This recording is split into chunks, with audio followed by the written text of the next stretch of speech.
Greetings and salutations. Yeah, so I wanted to tap in real quick. We'll see how quick it ends up being. I wanted to tap in and talk about this conversation that's been taking place. Kirk Franklin versus the church, apparently, right? So, or Kirk Franklin versus the theologians, I don't know, right? Whatever you want to call it. So it's interesting because, oh, well, first let me say, shout out to everybody who's been supporting the new single, The Wheat and the Tears. I can't make a video without saying that first and getting that out the way. It's been dope to have a song that, you've been vibing with, you and your squad and you and your team, and you got it in the tuck, among other records that's coming. And you got it in the tuck, but I'm anxious to hear the response to this record. And it's been dope. It's been real dope. So I can't do anything but say thank you to everybody who's been supporting it on, Spotify, iTunes, everywhere, music is sold or streamed. So go out and if you haven't heard it, check it out. I think you'll appreciate it. Now that that's out the way, so let's talk about it real quick. Kirk had a verse, on the BT Hip Hop Awards. It's interesting because it wasn't even, BT has two different awards. They may even have more than that, but two that I know of: the BT Awards and the BT Hip Hop Awards. Kirk was at the latter, the BT Hip Hop Awards. Happens like around this time of year, every year. I think it's in Atlanta every year. At least it should be. That's like the new mecca of it, but of modern day current hip hop. So we get a verse from Kirk, and let me put this out there. I met Kirk a few times. I think I was with Saint Man every time I met Kirk. So Saint, he gonna see this, and he's the main one, like one of the main ones out of my squad. When it comes to these stories I be telling y'all about the industry and what have you, Saint Man can tell you if I'm capping or if I'm really trapping, right? So the first time, just for context purposes, the first time I met Kirk was in Nashville after the Dove Awards. I was with Saint with the gang. We and I got introduced to Kirk. It was somebody, from that we was there at the after party with it. Felt like me and Kirk should meet. So they introduced us. It wasn't the greatest meeting, but I met him, me and Saint met him again, a week and a half later, you know what I'm saying? And we was with somebody from the industry that's very prominent. I won't say who that is, but a person that's very prominent, not in, the Christian space, in what many church people will call secular music. And entertainment, rather, not even just music, this person is like known in just entertainment. We were with him, me and Saint were with him. Saint, you know who I'm talking about. You know who he was with. We was with him, and he introduced us to Kirk. Now, me and Saint looking at each other like, he don't even know we already met Kirk, like, you know what I'm saying, like a week ago in Nashville. So he introduced us, and Kirk looking at us like y'all, they look familiar, like y'all look familiar. And Saint, we just met you. You just met us in Nashville. He was like, oh, yeah. Whatever, Jafia, yeah, what Saint was. So the next couple of days, we end up being around him, you know what I'm saying? And we end up being in the studio with him, me and Saint, in the studio, shoulder to shoulder, me and Saint. And I think it's me, Saint, Kirk, all his singers, you know what I'm saying? That's family. I ain't gonna name all of them, but y'all know what it is. Jason Champion, Charmaine, you know what I mean? Y'all know what it is. That's family. So, it was cool. I think James Poyser was in that studio session.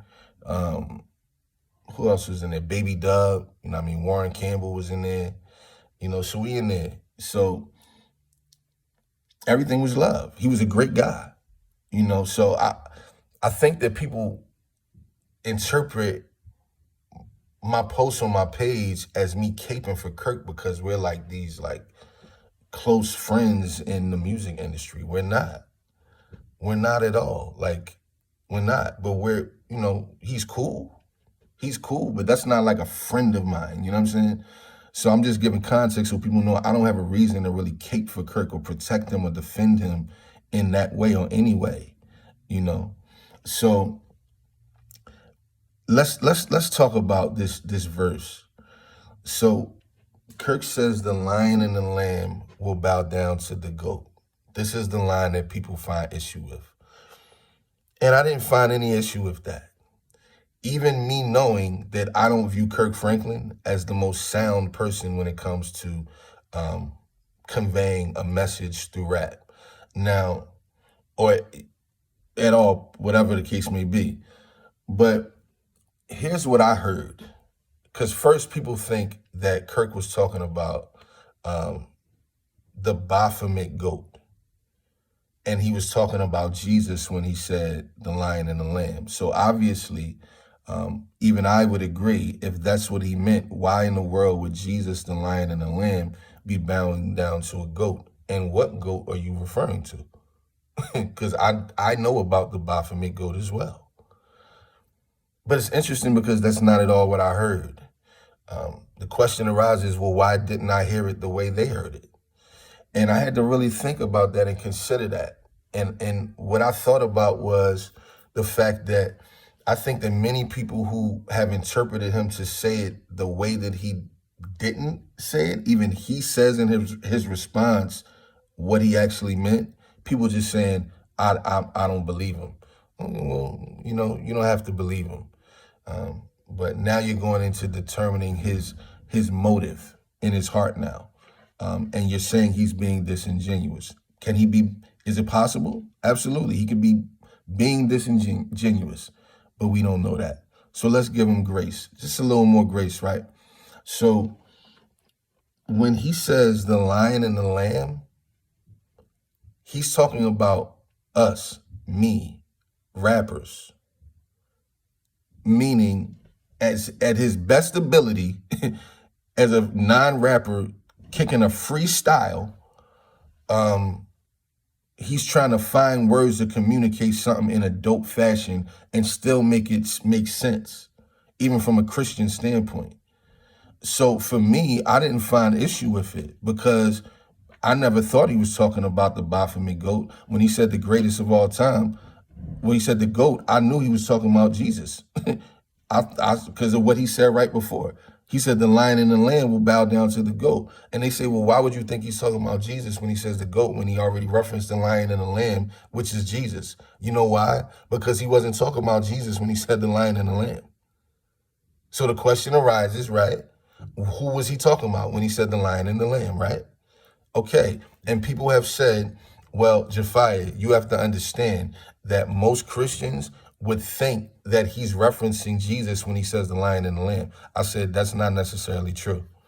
I said, because even in a lot of people I know's background and even current standing as believers in their culture, in their church, unfortunately, they hear more about a lion and a lamb being referenced to Isaiah 11:6 more than Jesus being the lion and the lamb. That's unfortunate, but that's the case as it stands for many Christians, depending on their denomination, that are not Christ-centric churches, that are not biblically focused churches. These are people who go to churches where it's more predominant, encouragement-based, encouragement-driven sermons. That's what they do. So they're talking about the lion and the lamb in Isaiah 11:6, or in some translations, I think it says the wolf and the lamb or something like that. But that's what he said he was referencing, and that's what I thought he was referencing before he even clarified that's what he was referencing. The only reason I would think he was referencing something that others are saying he was referencing is if I have already some issue with Kirk already. And I already told y'all the first time we met, it wasn't the greatest as far as I'm concerned. But after that, he was a great guy. So I have no issue with Kirk. I don't have personal issues with Kirk. You know what I'm saying? Like, if I did, maybe I would try to read negativity into what he was communicating. But that's not what he said he was referencing. So we have to give grace to people in that way, and we can say, well, we don't believe him. Then I don't. There's no argument here. Then you just don't believe him. I don't have any pushback for anything you don't believe that comes out of somebody's mouth. So that's my take on it. I believe that he was referencing what he clarified later that he actually was referencing. It's not my problem, though, that most people don't know current lingo in hip hop because you grew up in the 90s and came up in the 80s listening to that, and you tapped in with Rakim and Biggie and Nas and all of that and Mobb Deep and like we are. That doesn't mean that you're tapped into the current milieu of hip hop today. That doesn't mean you're tapped into the lingo of today of what these kids are using, what these guys like Lil Baby, who Kirk doing songs with, are using, who he's trying to impress probably. Because he knows he's not a rapper. He knows they know he's not a rapper. So he's trying to impress them. I'm just a guess he's trying to impress them. So he's going to say things to try to impress them. And to the point where he should have just, said it was confusing. Well, it is confusing for some people. It just wasn't confusing to me because I never thought he was talking about the Baphomet goat. I knew he was talking about Jesus when he said the goat, because I know what goat means in hip hop vernacular. It means greatest of all time. See, that's the thing. Some of y'all, anytime y'all hear anybody in hip hop say something about a goat, y'all think they referencing the Baphomet. And maybe that's because y'all don't know enough about hip hop lingo today. I don't know. That GOAT is also greatest of all time. Rappers use that to say they're the greatest rapper of all time, the GOAT. So when he said the lion and the lamb, he was referencing Isaiah 11:6, which talks about the lion and the lamb laying down together. That's what he was referencing. Or if it says now in newer translations, the wolf and the lamb or whatever like that, he's coming from the same type of church background that a lot of people are coming from, especially in the South. Especially in Black Baptist church, some Black Baptist churches in the South, not all. They're not created equal. I get it. But there's a lot of Black Baptist churches in the South that have people who are from the South that come up here and become like our grandmothers and our aunts and our grandfathers. And they bring that lingo up here to the Northeast. I'm from Philly. They bring that up here to New York, Philly, the East Coast, the Eastern Seaboard. Like, where now a lot of kids growing up in church, depending on what kind of church their grandmom drags them to, they probably heard more references like I did growing up to the lion and the lamb being more talked about laying down together, not the lion and the lamb referencing Jesus. And that's just unfortunate that that's not the main reference for a lot of Christians. The main reference for lion and lamb for a lot of Christians today, unfortunately, is not our reference for it now that we know as maybe being more sound believers. It's still a lot of believers out there who come from culture that's just encouragement based and encouragement driven. Another thing I want to say to some of my dear reformed friends, if you will, I'll put it like this. Some of y'all come off like bullies. I'm going to be real. The way y'all position yourselves is very bullyish. You know what I'm saying? It's very bully-like. And it's unfortunate because there's a lot of people who, can't defend themselves in terms of what they believe and their stance as culturally as a Christian, when they have to defend their stance and views culturally as a Christian towards other brothers and sisters in Christ, especially some of my reformed friends. Like, y'all are positioning yourselves as the bullies of the church who lack grace, honestly. And you're positioning yourselves as people who really don't know nothing, if anything, about current contextual hip hop today. In this day and time, not in the 90s, not in the 80s. You can be as tapped in as anybody wants to be back about hip hop of old. But what are you tapped in with today? And you don't have to be tapped in, but just admit that you're not tapped in. And that may be really, really, what the real confusion is coming from. Much love to y'all.